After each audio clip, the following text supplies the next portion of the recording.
Patrick Bartmus. I'm the author and illustrator of a series of comic books called Rain God Returns, based on a novel I wrote called Rain God Returns. And I just returned from a craft fair that I've been preparing for about 3 months. And this is a sort of a summary of what happened and a summary of those preparations, because I had created some videos showing me creating these little characters, these little toys, and the videos are on this channel, and you may watch them if you like, but they're quite long and very detailed. So I thought people would be interested in them, and I realized that's kind of a long time to ask someone to sit and watch a person, just their hands doing something on a screen. So I've compressed them into about a 20-minute video, and that'll be showing after this. But just to follow up on that, if you haven't seen them, I have this character in here called Rain God, and I created some plastic toys to go along with these comic books. And the original sort of test pieces are these little ones that I made a mold of and poured plastic into the mold, and just to make sure that I could do it. And afterwards, my brother told me about this stuff. It's called Durham's Rock Hard Water Putty, which is basically plaster and gypsum, but it makes these really tough they're rock hard. They're like little pieces of ceramic. These little guys. See, this is a unpainted little monster version of these. These are just I've just painted these, but it's the same stuff. And this is an example of the plastic that I used for the originals. It's lighter and it's still hard, but it's expensive, and this is only $10 for this thing, and it was too much for the plastic. So I wanted to show this to you in case you want to make some characters. This is a viable thing. The only problem I came up with was that to make it liquid enough to fit in to go into the mold and to fit into all these little pokey outy bits, you have to make it. It won't hold its shape.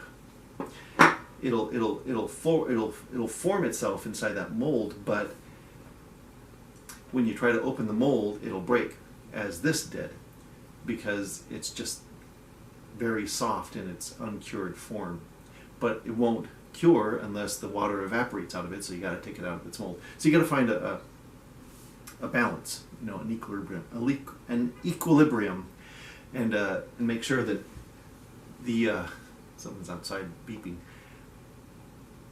To make sure that the powder is just this plaster powder isn't too clumpy, because if you pour it into the mold when it's clumpy, then it won't fill in all the spots that you want to make bumpy. So that's for free. That's a little piece of advice for free from me.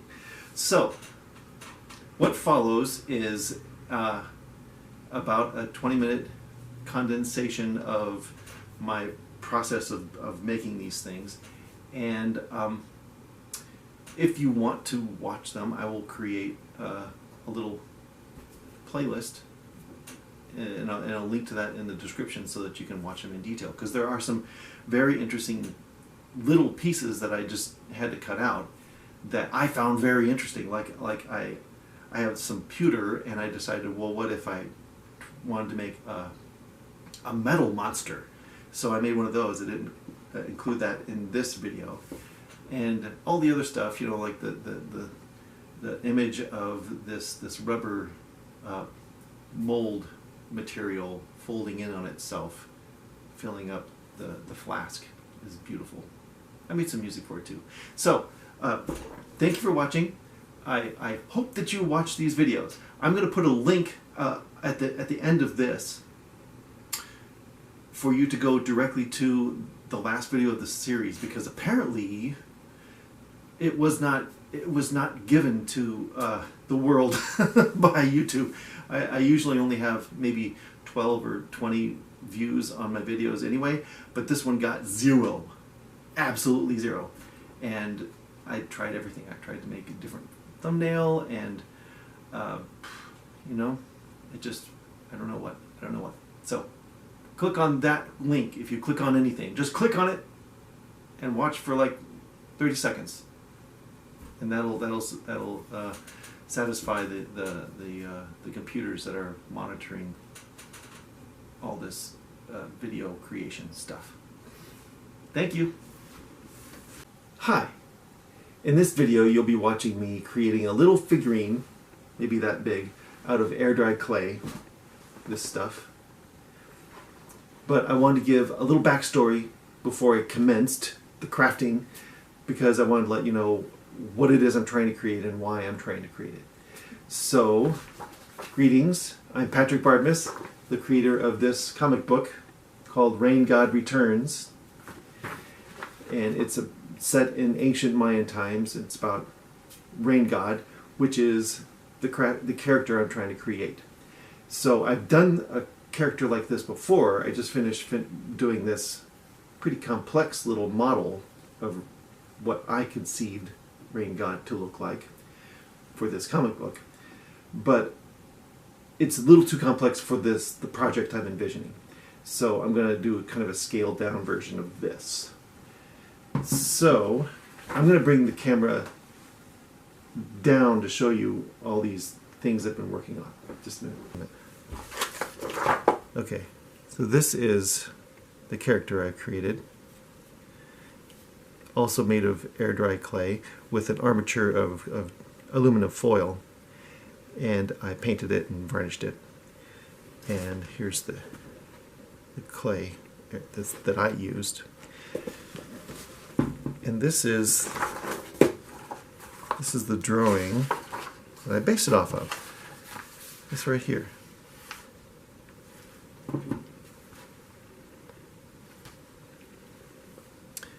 And there's another one down here. And there's a close-up right there. So these were based on my imagination, but also descriptions I found in stories in these books that I've been reading. This here is Rain God, as depicted in the codices, like they're drawings. These are drawings. And this one was a little earlier drawing on pottery. So this one looks a lot more like a human being. Actually, all of these look like human beings more than these. These look like monsters, which is interesting because these are later. But Chalk, the rain god, is described as the long-lived god and has various attributes, and I've sort of compiled them into this one character. So I do not intend disrespect to the Mayan religion. It's just a comic book. But the problem is, what I plan to do is to cast this into a wax figurine, and then later cast that into a vinyl toy. So all these bumps and sticky outy parts will be very difficult for me to cast. So I'm going to try, well, two things. I'm doing two things. I want to experiment with some new to me materials. This plastilina, that air dry clay, and this cheap silicone that I don't have with me. I want to see if it all works together. So I'm going to make this little bitty figurine, really simple, with easy curves that will hopefully work well with the casting process. So here's some drawings I've been making. Side view, front view, and then sort of like, I'm just sort of, I want to make it, this is kind of lopsided actually, there. Yeah. Just want to make, and this could sort of be a solid figure. Yeah. With no sticky outy arms, just bumps to suggest arms and toes. I really would like to create some gestures that indicate fingers and claws and this gill or wing or whatever it is that I've decided off the top of his head. These knobs might be a little difficult, and I've sort of made the eyeballs smaller. This is going to be difficult to make. I might have to cast the head. You know, I cast them in separate parts. So this is going to be my experimental video. I'm probably going to create this in 3 sections. You know, so there's one video of me creating this little guy and make sure that works with the materials I have, and then creating another one that has separate arms and heads and you know, things that I can cast separately. So we will start on this one first. Here we go.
came out completely formed. I was worried that it was going to break apart. Okay. That's great news. Okay. I'm just going to pour it in there. See what happens.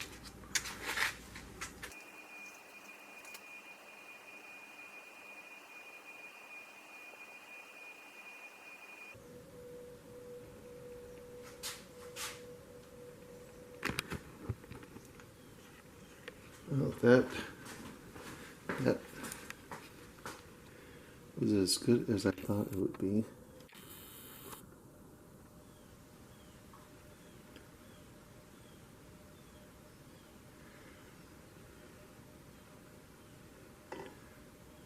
Can't wait. I can't hardly wait.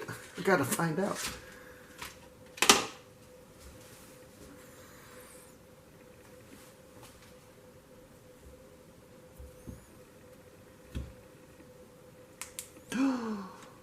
Look at him. Oh my goodness.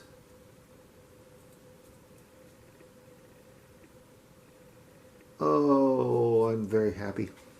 Look at what a cutie pie. Fully formed. A little dusty. I think that's talcum powder. No voids, no nothing. Oh, there's voids. But that's okay, those are on the bottom.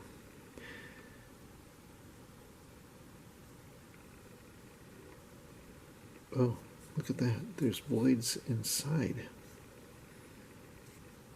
Inside there. Interesting. I wonder if he's hollow.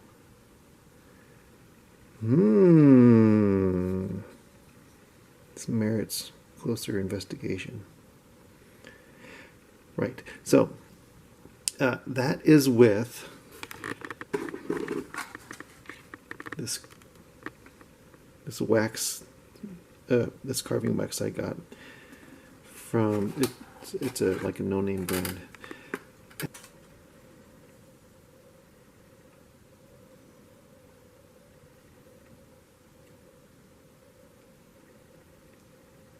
Yeah, I filled that in with epoxy just to see if it would work. It turned out pretty much the same. I couldn't make that nose stick out because the draft, and I decided not to put fins on them. Put this experiment. I do want them for the rest. He did wind up looking a lot like this though. Pretty much. All right, bye. Well, and here's the original character that I coated with Mod Podge in the previous episode, and here's the resin cast that I made in the previous episode, and I decided I'm just going to make resin casts of all these characters, and that is what I'm going to sell at the craft fair.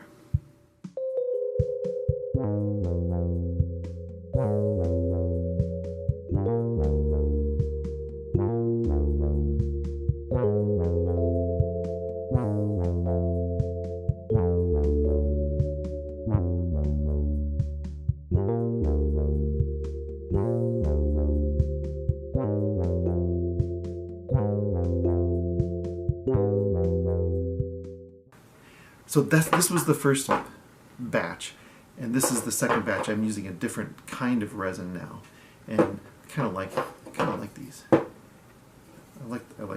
like the feel of them. It's a different kind of resin. This is heavy and dense. This is kind of light and plasticky. So the whole plan for this was to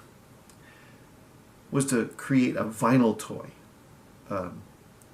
called Sofubi, and I had seen some videos about Sofubi before, and I actually met somebody who created Sofubi. Actually, this character was created by someone else, but I met the guy from Oneiromancy Toyworks, dream making.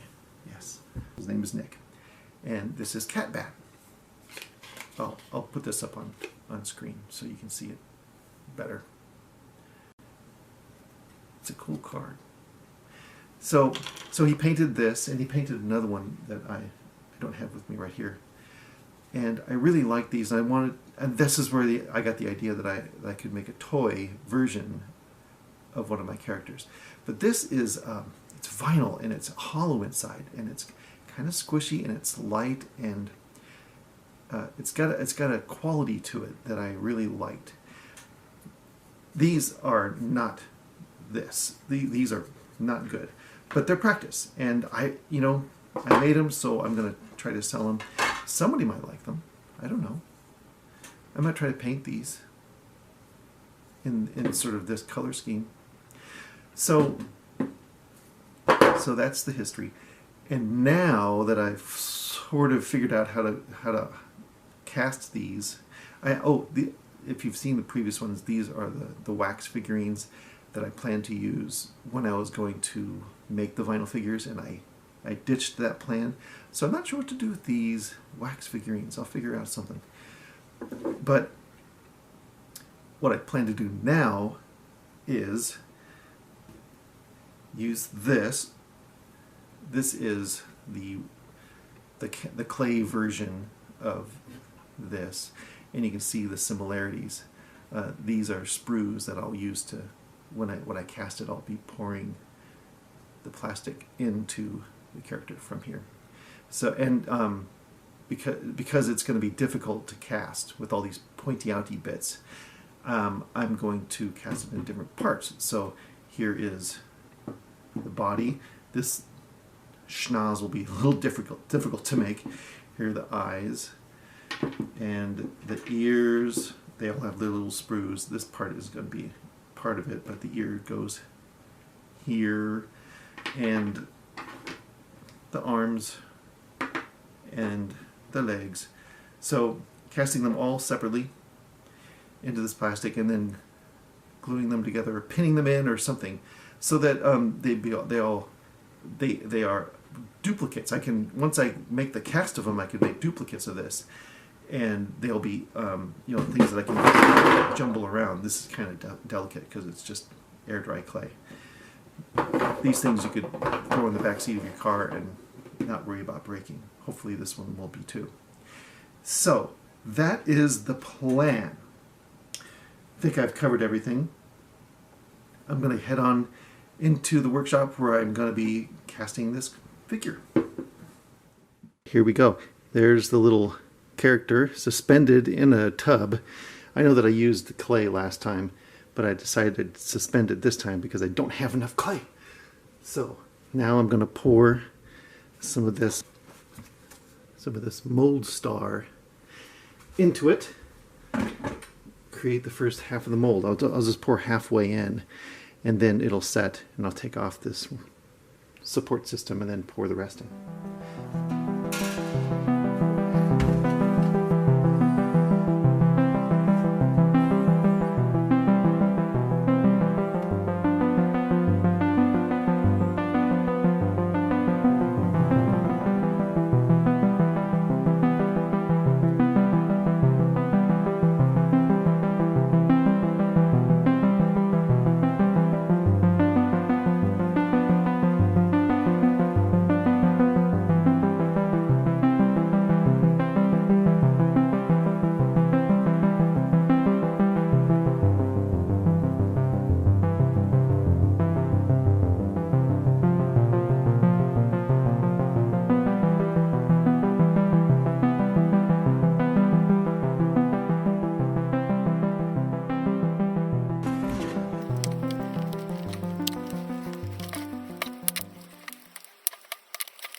Oh man, look at that. That is a block of rubber. In this next section, I'm just going to be showing the demolding of the positive and then the products of pouring that mold for the sake of brevity. Here we go. There.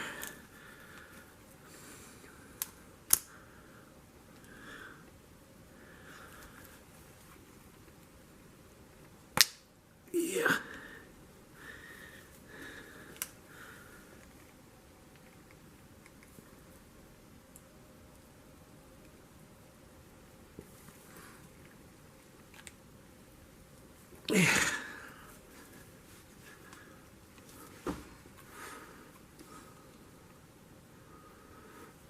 Well, if I just take it out like that. There we go. So, yeah, his poor little head broke. Yeah, poor little head. That's okay. Because this is no longer needed.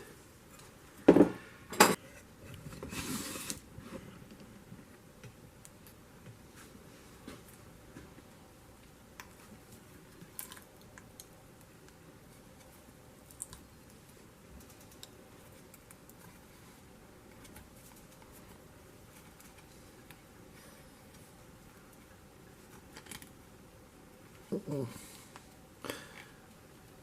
Uh-oh. I feel voids. I feel voids in the spine. Yeah, the spine didn't survive very well. Look at that. Not so good. I mean, it looks... I mean, if you didn't know it wasn't supposed to be like that, it would look kind of cool. But there's a big old void right there. Look at that. And one right there too. But on this side, it looks good. Looks really good on this side. That's okay. That's all right. There's an indication of a seam there. Otherwise, oh yeah, and this is where the other seam is. But this void is pretty bad. It's a pretty bad void. I got to do a better job of kind of swishing this around a little bit. Kind of maybe doing this to get all the air bubbles out. Otherwise, the other things turned out pretty well. I mean, we're missing, the clay is gone from these other molds. So those are pretty good eyeballs. I like those eyeballs. Got the feet. So, oh yeah, and the hands too. Got the hands. So I'm just gonna do another pour, and when I get a good one, I'll show you the final assembly, and that'll be the end of that. Well, here's the completed version. This is I'm using the one I cast first. It's sort of the dirty version. It's got the clay embedded in the resin, the clay that was left over from the positive that I had to break up inside the mold. I'm just going to use this one as the experimental. This is going to be the one that I can mess up on. So I'll clean it up as much as I can with some alcohol. And I was thinking I would just leave the seams the way they are, but I mean, even though I did attach it with epoxy, I don't know, I think people are going to want to hold it and try to bend it. They're going to see the seam, they're like, oh, it's a movable thing, and then break it. So I might just use some of this epoxy sculpt. It's the kind of thing you squish together and it becomes a putty that then hardens. So I think I'm going to fill in these seams so that it looks seamless. And then paint it. So that'll be what you see next. And here it is, all painted up, right next to the other guy. This is the model out of clay that I made, and this is the copy. I'm pleased.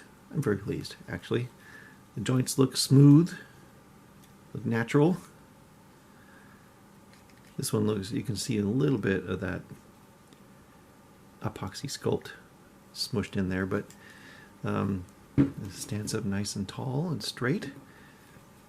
There's some differences between these two, and I think I'm pretty happy with them. I really like the long tail, but that would be difficult to cast. So I opted with the short tail, and that actually fits in with the comic book version of him anyway. And I really like the way this one kind of stands. He's got a really solid stance, and he's got character too. He's kind of like in motion, whereas this one's more a little stiffer. This one's got the mystique of a monster, sort of like, how does this work? This one has sort of more of a mannish body language. So yeah, I'm pleased with the way this turned out. I'm gonna assemble the rest of them and paint them up and sell them at the show. I might add that to the end of this video or make it a completely different video, but yeah, I'm just gonna kind of put them all together and let you see sort of the assemblage. Just for reference, here is an illustration, a close-up of Rain God chalk, and here's a full figure image that I imagined for this comic book that I drew and wrote and am selling soon at that craft fair. And here's the plastic figure. There we go. Kind of resembles the illustration, I think. And here are the little ones. The little plastic one that I painted up, and the little metal one. This one I probably won't be selling at the craft fair. This is just for display. But here, this one I painted. Obviously, these are painted with that Nick Pro outdoor acrylic, and these are dyed in the resin, different colors, experimenting to see if I wanted to do a full color or just, you know, a detailed picture. And over here are this little squadron of rain gods. These are little bitty gods. So thank you for watching these videos, this series of 3, as I make these figures to sell at my craft fair. Maybe I'll make more. Maybe I won't. I don't know. We'll find out. We'll find out if I'm successful.